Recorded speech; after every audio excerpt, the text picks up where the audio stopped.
घोड़ा अड़ा क्यों, पान सड़ा क्यों, रोटी जली क्यों और आपका पढ़ा हुआ भूला क्यों? दोस्तों, इन सब का जवाब है एक, फेरा ना था।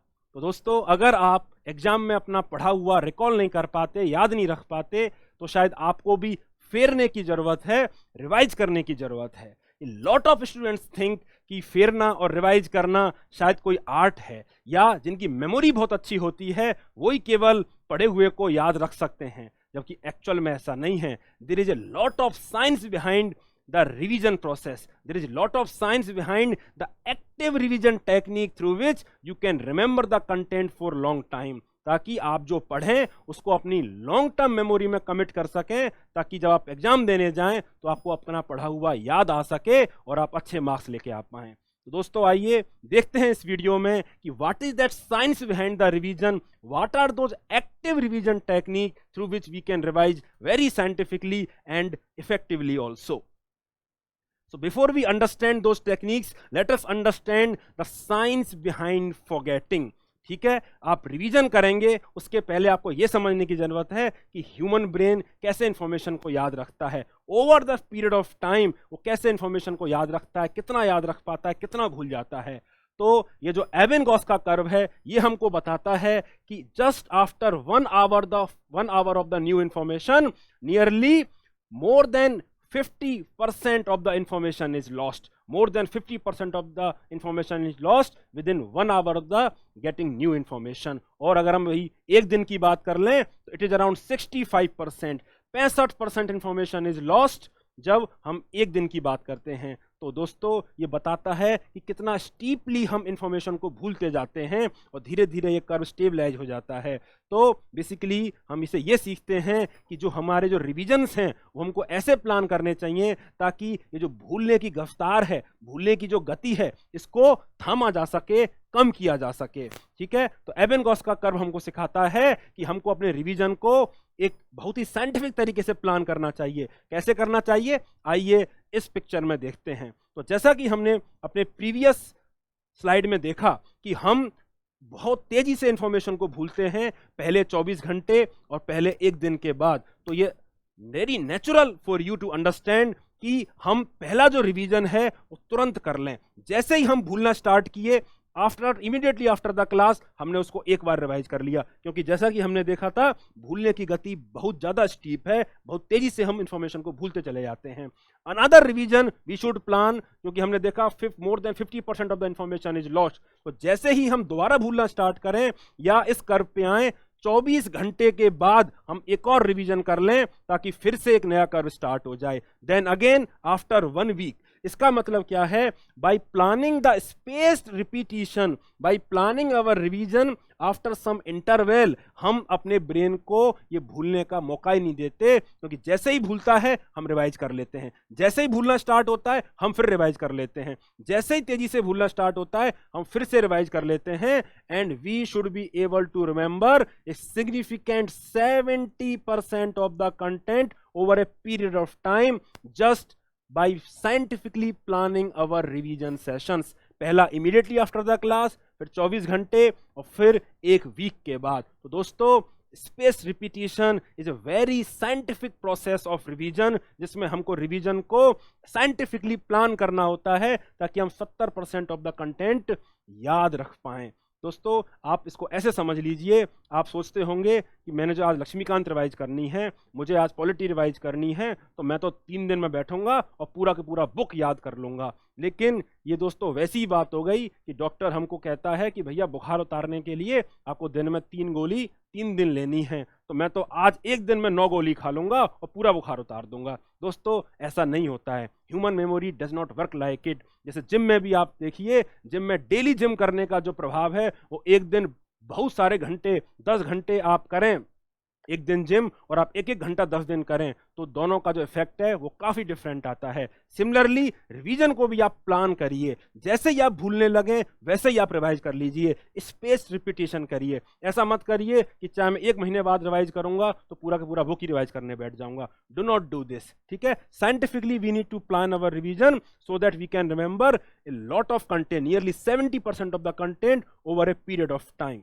ठीक है, another thing that we should understand is when we plan we should make a routine, क्योंकि ये सब तो हो गई ज्ञान की बात, ये सब तो हो गया नॉलेज का बात, but knowledge is not same as wisdom. Wisdom is application of knowledge. Wisdom is application of this scientific knowledge कि ह्यूमन ब्रेन कैसे याद रखता है. तो I will request you to make a plan for yourself कि मैं पहला topic इस दिन रिवाइज करूंगा, दूसरा मैं 24 घंटे के बाद रिवाइज करूंगा, और अगला रिवीजन मैं नेक्स्ट वीक जरूर कर लूंगा. दोस्तों, make a schedule for yourself. और जब आप कोई टॉपिक पढ़ने बैठें, डेली बेसिस पे कोई आप एक टॉपिक पढ़ने बैठें, तो पिछला पढ़ा हुआ जरूर याद करें. ऐसी हैबिट्स बनाएं कि हम जो पहले हमने पढ़ा हुआ है, एक वीक पहले जो हमने पढ़ा हुआ है, उसको 15-20 मिनट तो कम से कम दें याद करने के लिए. बट होता यह है, स्टूडेंट्स जनरली सिलेबस कंप्लीट करने के चक्कर में आज यूनिट 1 to 5 पढ़ूंगा, कल 6 to 10 पढ़ूंगा, फिर 11 से 15 पढ़ूंगा और मेरा पूरा सिलेबस कंप्लीट हो जाएगा. दोस्तों, क्या फ़ायदा है ऐसा रिवीजन करने का कि इसमें आपको याद ही ना रहे पूरा कंटेंट जो आप रिवाइज कर रहे हो, जो आप पढ़ रहे हो. तो ऐसा रिवीजन मत करिए, अपने आप को धोखा मत दीजिए. ठीक है, आप ऐसा साइंटिफिकली तरीके से उसको प्लान कर लिए कि जब भी आप पढ़ने बैठ रहे हैं, आप पिछले दिन का जरूर पढ़ें. जब भी आप पढ़ने बैठ रहे हैं तो 7 दिन पहले जो आपने पढ़ा हुआ है उसको एक बार जरूर देख लें, चाहे 5 मिनट देखें, 15 मिनट देखें, लेकिन उसको आप जरूर देख लें. तो दोस्तों, ये तो बात हो गई कि हमको रिवीजन को कैसे प्लान करना चाहिए, कैसे उसको एग्जीक्यूट करना चाहिए. अब बात आती है रिवीजन किन टॉपिक्स का करना चाहिए. व्हाट ऑफ रिवीजन, रिवीजन किन टॉपिक का करना चाहिए, इसको समझने के लिए let us understand the Pareto principle. तो पेरेटो प्रिंसिपल क्या कहता है? पेरेटो प्रिंसिपल कहता है कि a lot of our result is the outcome of only 20% of inputs. मतलब एक 20% ऑफ इनपुट देके हमको majority of effort, majority of result that is 80% of the result मिल जाता है. बाकी का रिजल्ट बढ़ाने के लिए हमको काफी ज्यादा इनपुट देना पड़ेगा, काफी ज्यादा मेहनत करनी पड़ेगी. इसका मतलब यह है कि जब आप रिवीजन प्लान करें, तो वो हाई यील्डिंग जो टॉपिक्स होते हैं, जो इस 20% में आते हैं, उनको जरूर रिवाइज करें, उनको जरूर प्रायोरिटाइज करें. ठीक है, और वो आप कैसे प्रायोरिटाइज करोगे? That you will do by PYQ analysis. आप प्रीवियस ईयर क्वेश्चंस को एनालाइज करिए कि यूपीएससी किन हाई प्रोबेबल टॉपिक्स को बार बार पूछता रहता है. पॉलिटी की हम बात करें तो पार्लियामेंट से, फंडामेंटल राइट से, डीपीएससी से हर साल क्वेश्चन आते हैं. तो ये मेरे लिए पॉलिटी में 20% के जोन में आ जाएगा. सिमिलरली हर साल नेशनल पार्क से, रिवर से, हिल से क्वेश्चन आते हैं, तो वो मेरे लिए एक 20% जोन में आ जाएगा. तो आप जरूर अपना कंटेंट को प्रायोरिटाइज करिए, क्योंकि ह्यूमन ब्रेन का लिमिटेड कैपेसिटी है इन दैट सेंस, और आप सब कुछ पढ़ भी नहीं सकते और रिवाइज भी नहीं कर सकते. तो you must prioritize the content that you are revising. और स्पेशली 20% जो पार्ट है, आप PYQ एनालिसिस करके निर्धारित करें कि भैया ये टॉपिक बहुत इंपॉर्टेंट है और इनको मैं बहुत अच्छे से रिवाइज करूंगा. That will ensure that you get at least 90 marks in your prelims question, क्योंकि बेसिक्स के नंबर इतने आ ही जाते हैं. और उसके बाद तो आपका एलिमिनेशन का गेम है, आपका रिवीजन टैक्टिक्स का और आपका टेस्ट टेकिंग स्ट्रेटजी का गेम है. Another important thing that you should consider while deciding the number of topics, या कौन से टॉपिक हमको रिवाइज करने हैं, is strengthening your weaknesses strategy. ये मैं क्या कह रहा हूं? ये मैं आपसे ये कह रहा हूं, जब आप कोई एक चैप्टर रिवाइज करते हैं तो कई बार मैं ये देखता हूं कि उस चैप्टर को हम एज ए होल पढ़ते हैं. सपोज उस चैप्टर में 2 कॉन्सेप्ट हैं और 2 कॉन्सेप्ट हैं और हमको एक टॉपिक तो अच्छे से आता है, टॉपिक ए, और टॉपिक बी हमको उतना अच्छे से नहीं आता. सपोज ऐसा है, तो हम हर बार उस चैप्टर को रिवाइज करने बैठते हैं तो पूरा चैप्टर एक ही बार में पढ़ देते हैं. तो over a period of time क्या होता है कि जो हमारा स्ट्रॉन्ग चैप्टर था, स्ट्रॉन्ग जो हमारा जो कॉन्सेप्ट था, वो स्ट्रॉन्ग होता हुआ चला जाता है. वीक भी इंप्रूव होता है, लेकिन वीक कभी स्ट्रॉन्ग की कैटेगरी में नहीं जा पाता. क्यों? क्योंकि हम तो रूटीन तरीके से उस चैप्टर को पढ़ रहे हैं. We are not focusing on our weaknesses, we are not focusing on the areas जहां पे हम बार बार भूल जाते हैं. ये एरियाज हर आदमी के लिए डिफरेंट हो सकते हैं. अगर आप पार्लियामेंट का चैप्टर रिवाइज कर रहे हैं तो ऐसा हो सकता है कि आपको कमेटी का कंपोजिशन याद ना रहता हो, आपको ये नहीं पता हो कि एस्टीमेट कमेटी में कितने मेंबर होते हैं, पब्लिक अकाउंट कमेटी में कितने मेंबर लोकसभा से आते हैं, कितने मेंबर राज्यसभा से आते हैं. और किसी के लिए ये हो सकता है कि मुझे तो कॉन्स्टिट्यूशन डेवलपमेंट ऑफ एक्ट याद नहीं रहता, मुझे ये याद नहीं रहता कि 1861 एक्ट में क्या था, 1833 एक्ट में क्या था. तो ये हर इंडिविजुअल के लिए हर सब्जेक्ट स्पेसिफिक हो सकता है, चैप्टर स्पेसिफिक हो सकता है. तो ये टॉपिक बहुत ही सब्जेक्टिव हैं और अपने हिसाब से आपको डिसाइड करना है. बट मेरा सजेशन आपको ये है कि you must master the weaknesses. आप इनके लिए सेपरेट टाइम निकालिए। आप जब भी रिवीजन कर रहे हैं इनको एक सेपरेट कॉपी पे नोट करके रखिए और उनको हर रिवीजन सेशन में इंक्लूड करिए, ताकि आपका जो वीक पॉइंट है वो भी स्ट्रॉन्ग की जोन में आ सके, वो भी स्ट्रॉन्ग की जोन में आ सके, and you will feel much more confident while taking the examination, क्योंकि अब आपका जो वीक पॉइंट है वो भी स्ट्रॉन्ग हो गया है, वो भी अब आपको याद रहेगा जब आप पेपर अटेम्प्ट करने जाएंगे। तो टॉपिक चूज करते वक्त आपको दो चीज याद रखनी है, Pareto principle and strengthening your weaknesses principle. अब बात आती है कि वो रिवीजन टेक्निक्स क्या हैं, एक्टिव रिवीजन टेक्निक्स क्या हैं जिनसे हम चीज़ों को लंबे समय तक याद रख सकते हैं। तो उसको समझने के लिए ये बहुत इंपॉर्टेंट है कि पैसिव रिवीजन टेक्निक्स क्या हैं, ये जान लेते हैं। तो दोस्तों मैं क्या देखता हूँ कि हम कैसे रिवाइज करते हैं, we will take a book and we will simply read it like this. Line by line हम पढ़ते हैं, हमारा मन कहीं और चल रहा होता है, हम सोच रहे होते हैं कि हम लवासना में जाएंगे, वहाँ पे हमारा ऐसे ऐसे स्वागत होगा, लाल बत्ती में हम ऐसे घूमेंगे, हमको ऐसे ऐसे सपने आ रहे होते हैं और हम ऐसे बुक्स पढ़ रहे होते हैं।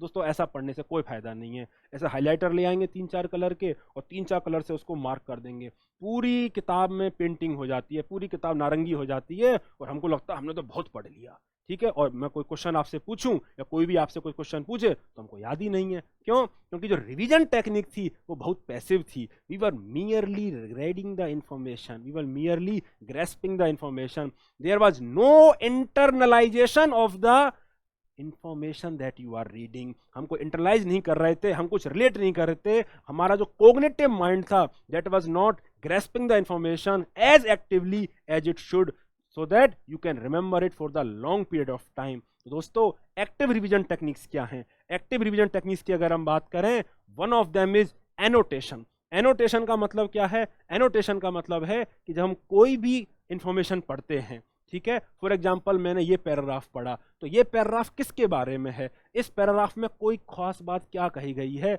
उसका एक कीवर्ड मैंने साइड में लिख दिया। दोस्तों जब मैं कीवर्ड लिख रहा हूं, I am applying my mind, I am writing this keyword as per my own knowledge, as per my own understanding, so that my mind is very much active. Similarly this keyword is about this particular thing. तो ऐसे मैंने हर paragraph के सामने, हर important paragraph के सामने important keyword लिख दिए। अब मैं अगली बार जब इस पेज को रिवाइज करूंगा तो मैं केवल पहले कीवर्ड पढ़ूंगा और खुद से पूछूंगा कि ये कीवर्ड से मैं क्या रिलेट कर पाता हूं, इस कीवर्ड से मुझे क्या याद आ रहा है। दोस्तों क्या आप देख रहे हो, नाम अब मैं बहुत एक्टिवली अपने ब्रेन से पूछ रहा हूं कि इस पैराग्राफ में क्या है। I am very much consciously now grasping the information and this increases your retention capability of the new information. जब भी आप इंफॉर्मेशन को रिवाइज करेंगे तो आप कीवर्ड के थ्रू पहले रिवाइज करो, अगर आप भूल रहे हैं तो आप देखो, फिर कीवर्ड को देखो, और एक कीवर्ड आपको अपने हिसाब से लिखने हैं। तो अगली बार ऐसा हो सकता है कि 2 या 3 रिवीजन के बाद आपको ये पेज पढ़ने की जरूरत ही ना पड़े,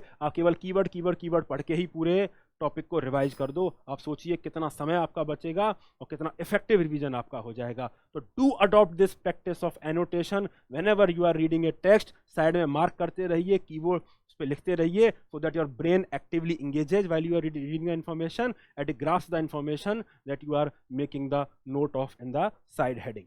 ठीक है। Another important thing is teaching someone.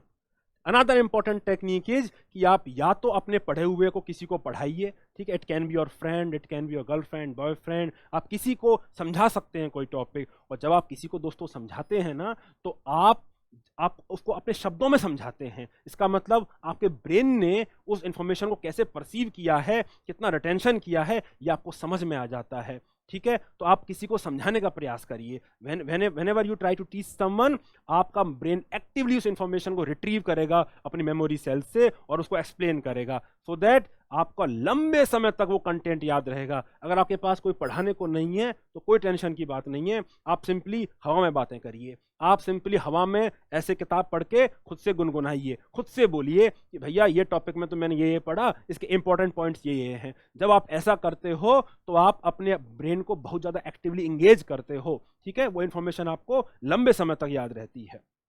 Another important technique is mnemonics. दोस्तों कई बार हम बहुत फैक्चुअल इंफॉर्मेशन को एनकाउंटर करते हैं, ठीक है, इतनी फैक्चुअल होती है कि हम इसको कैसे याद रखें। इट कैन बी एनीथिंग, ठीक है, ट्रॉपिक ऑफ कैंसर्स पे कौन सी कंट्रीज हैं ये आपको याद रखना हो, या फिर कौन सा मिनरल कौन से स्टेट्स में पाया जाता है ये आपको याद रखना हो, तो information can be very very factual. तो फैक्चुअल इन्फॉर्मेशन याद करने के लिए आई विल रिकमेंड कि आप निमोनिक्स बनाइए, निमोनिक्स जो आप याद रख सकते हो। फॉर एग्जाम्पल प्लैनेट सिस्टम याद रखने के लिए ये बहुत पहले मैंने ये निमोनिक्स बनाया था, my very efficient mother just showed us 9 planet, और ये इसी ऑर्डर में है जैसा सन से दूर हो रहे हैं। M stands for Mercury, V stands for Venus, then E stands for earth, then Mars, then Jupiter, then Saturn, then Uranus, then Neptune, and this is our dwarf planet. तो बेसिकली जब एक बार आपको निमोनिक्स याद हो जाता है तो it becomes very easy for you to remember, और आप काफ़ी लंबे समय तक इसको याद रख सकते हैं। तो निमोनिक्स आप जरूर बनाएं, स्पेसिफिक इन्फॉर्मेशन के, फैक्चुअल इन्फॉर्मेशन के, और निमोनिक्स को बार बार याद करें। बहुत क्रिएटिवली तरीके से आप निमोनिक्स को बनाएंगे तो अपने ब्रेन को भी इंगेज करेंगे और लंबे समय तक आप उसको याद ही रख पाएंगे। तो निमोनिक्स आप जरूर बनाइए, one of the important active revision technique. Another important revision technique is you must organise the knowledge. ठीक है, कई बार इंफॉर्मेशन बहुत ज़्यादा होती है, किसी भी टॉपिक के बारे में बहुत सारे कीवर्ड्स होंगे, बहुत ज़्यादा इंफॉर्मेशन होगी, तो आपका माइंड पागल हो जाएगा, आपको याद नहीं रहेगा कि भैया इस टॉपिक में मुझे क्या याद रखना है, क्या छोड़ना है, इसमें मुझे क्या याद रखना है, क्या छोड़ना है। तो उसके लिए I will recommend you organise the knowledge. For example अगर गवर्नमेंट स्कीम्स की बात करें तो आप हर स्कीम को अलग अलग तरीके से देखेंगे तो आप परेशान हो जाएंगे, इस स्कीम में क्या याद रखना है, क्या छोड़ना है। तो आई विल रिकमेंड आप आइडेंटिफाई करें कि आप कैसे उस इंफॉर्मेशन को कैटेगराइज करेंगे। In the case of schemes कौन सी 3-4 इन्फॉर्मेशन काम की होती हैं। एक तो कौन सी पेरेंट मिनिस्ट्री है उसकी, तो आप हर स्कीम का ये याद कर लो कि भैया कौन सी मिनिस्ट्री के अंडर आता है। दूसरा, how does it identify it's beneficiary, इसके बेनिफिशियरी क्यों, इसकी एलिजिबिलिटी क्राइटेरिया क्या है, दूसरा एस्पेक्ट ये हो जाएगा। और तीसरा, उसके बेनिफिट्स क्या हैं, कोई इंपॉर्टेंट कीवर्ड हो तो उसमें। तो अपने आप से हर बार कोई भी स्कीम जब आप एनकाउंटर करेंगे तो इन्हीं 3 चीज़ों पर बात कर लेंगे कि इसकी मिनिस्ट्री कौन सी है, एलिजिबिलिटी क्राइटेरिया क्या है, और क्या बेनिफिट्स आ रहे हैं, क्या कोई स्पेसिफिक प्रोविजन है क्या उसमें। सिमिलरली जब आप बहुत सारी कॉन्स्टिट्यूशनल बॉडीज पढ़ते हो पॉलिटी के चैप्टर में या स्टैट्यूटरी बॉडीज पढ़ते हो, तो वहाँ भी एक ऐसा इंडेक्स आप बना सकते हैं कि इसका कंपोजिशन क्या है, अपॉइंटमेंट कैसे होता है, रिमूवल कैसे होता है। सो आप देख रहे हैं क्या हो रहा है, आप ऑर्गेनाइज कर रहे हैं अपने इंफॉर्मेशन को so that you can remember it. तो अगली बार जब मैं यूपीएससी के बारे में आपसे पूछूं, इलेक्शन कमीशन के बारे में आपसे पूछूं, या कैग के बारे में आपसे पूछूं, तो आपको ये याद होना चाहिए कैग का अपॉइंटमेंट कौन करता है, कैग का रिमूवल कैसे होता है, कैग के ऑफिस के लिए क्या सेफगार्ड्स हैं। तो you do all these indexing in your head so that your brain organises this knowledge. ठीक है, आप जो इंडेक्स क्रिएट कर रहे हैं ऑर्गेनाइज करने के लिए, इससे it becomes very easy for you to remember. और इंडेक्स क्रिएट करने के लिए भी your mind is applying, your cognitive aspect is there. ठीक है, आप बहुत एक्टिवली इस इंफॉर्मेशन को गैदर कर रहे हैं, तो you must organise your knowledge. आप उस नॉलेज को ऑर्गेनाइज करिए जब भी आप रिमेंबर कर रहे हो, अदरवाइज तो इतने सारे फैक्ट्स हो जाएंगे तो आप पागल हो जाएंगे रिवाइज करने के लिए। ऐसा मत करिएगा, you must organise the knowledge. Another important technique that there is establishing link। जब भी हम कोई नई इंफॉर्मेशन पहली बार पढ़ते हैं स्पेशली, ठीक है, तो मैं आपसे रिक्वेस्ट करूंगा कि ह्यूमन ब्रेन बहुत अच्छे से उस इंफॉर्मेशन को याद रखता है अगर आपको किसी प्रीवियस लिंक से उसको रिलेट करें। फॉर एग्जाम्पल, आपको सपोज कोई नाम याद करना है तो आप उसके नाम से क्या क्या एसोसिएट कर सकते हो जो आपको ऑलरेडी पता है, तो you try to link that. जैसे ये जितने लिंकेजेस स्ट्रांग होंगे उतना ही ये नई इंफॉर्मेशन आपको याद होगी। फॉर एग्जाम्पल, जब पहली बार पढ़ा कि ये जो वीट की फसल है ना, वीट जो गेहूं की फसल है ये रबी में होती है, तो मैंने खुद से रिकॉल किया कि मेरे यहाँ ये कब होता है, ये वीट कब होता है, तो मुझे याद आया होली पे इसको जलाते हैं, ठीक है, इसका मतलब विंटर में होती होगी। तो ऐसा करके जब मुझे रबी का फसल मैंने सुना, वीट का फसल मैंने सुना, तो मेरे जो प्रीवियस नॉलेज था कि होली में इसको जलाते हैं, ठीक है, या उस समय इसको उगाया जाता है, तो मेरे दिमाग में वो स्ट्राइक किया और मैंने उसको ऐसे लिंकेजेज बनाए। तो ऐसा करके जो नई इन्फॉर्मेशन है आप प्रीवियस इन्फॉर्मेशन से लिंक करिए। आप मॉडर्न हिस्ट्री में पढ़ते होंगे कि कॉन्स्टिट्यूशन डेवलपमेंट कैसे हुआ, कैसे 1861 एक्ट आया, ऐसे 1833 एक्ट आया, कैसे 1909 एक्ट आया, कैसे 1919 एक्ट आया। तो इन सारे एक्ट्स को जब आप अगला एक्ट पढ़ें तो पिछले एक्ट से देखें कि वो कितना इंप्रूव्ड वर्जन है, उसके अगला एक्ट पिछले वाले एक्ट से कितना इंप्रूव्ड वर्जन है। तो जब आप इन लिंकेजेस को बनाते हैं तो you remember that information for a long period of time, क्योंकि आप कंपेयर एंड कंट्रास्ट कर सकते हैं, आप देख सकते हैं कि डेवलपमेंट कैसे हो रहा है। ठीक है। ऐसे ही मॉडर्न हिस्ट्री में आता है, अगस्त मिशन आता है, क्रिस्प मिशन आता है, अगस्त ऑफर, क्रिस्प मिशन आता है, कैबिनेट मिशन आता है। तो उनमें भी इवोल्यूशन देखिए कि पिछला वाला इस वाले जो वाला जो प्रपोजल है ये पिछले वाले प्रपोजल से कैसे बेहतर है। तो ये लिंकेजेज कर करके आप नई इंफॉर्मेशन को गैदर करते हैं और ये जो स्ट्रॉन्ग लिंकेजेज हैं ये आपके माइंड में स्थायित्व देते हैं। ये काफ़ी समय तक उस कंटेंट को आपको याद रखने में मदद करेंगे। तो दोस्तों ये आप जरूर करिए जब भी कोई नई इंफॉर्मेशन आप पढ़ते हो। And this is one of the most important technique, that is practice. ठीक है, अगर आप प्रीलिम्स का तैयारी कर रहे हैं तो एमसीक्यू प्रैक्टिस करिए, मेंस का तैयारी कर रहे हैं तो आंसर राइटिंग करिए, क्योंकि इन दोनों ही चीज़ों में your mind is very much active. आप रिट्रीव करते हैं इंफॉर्मेशन, आप उसको रिवाइज करते हैं, याद रखते हैं, अप्लाई करते हैं लिखते वक्त या एमसीक्यू सॉल्व करते वक्त। तो इससे आपका रिवीजन बहुत ही ज़्यादा फास्ट हो जाता है। आप जो भी मिस्टेक करोगे फिर वो मिस्टेक को दोबारा देखने जाओगे तो आपको वो लंबे समय तक याद रहेगी, क्योंकि एक मिस्टेक आप कर चुके हो। ठीक है, तो you must apply the knowledge that you have learn, और रिवीजन के फॉर्म में, रिवीजन को जो करें वो टेस्ट प्रैक्टिस के फॉर्म में आप करिए, तो उससे भी आपका जो रिटेंशन है वो कई गुना बढ़ जाएगा और लंबे समय तक आपको याद रहेगा। दोस्तों you can also join my Telegram channel, that is Piyush Kumar _UPSC. Just type in the Telegram field Piyush Kumar UPSC, you will find this channel. I will be posting about various aspects of UPSC preparation, ethics answer writing, essay answer writing, या आप different newspaper के article से क्या क्या learning कर सकते हैं, कौन सी केस स्टडी उठा सकते हैं, और डिफरेंट एस्पेक्ट्स ऑफ मोटिवेशन और डिसिप्लिन हम इस चैनल में डालेंगे, तो आप ये भी ज्वाइन कर सकते हैं।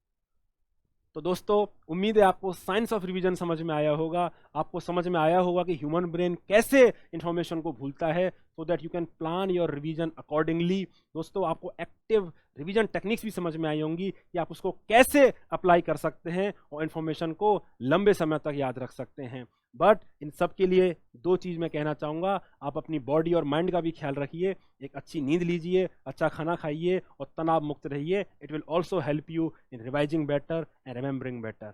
थैंक यू सो मच दोस्तों, मिलते हैं नेक्स्ट वीडियो में जल्दी। Thank you so much.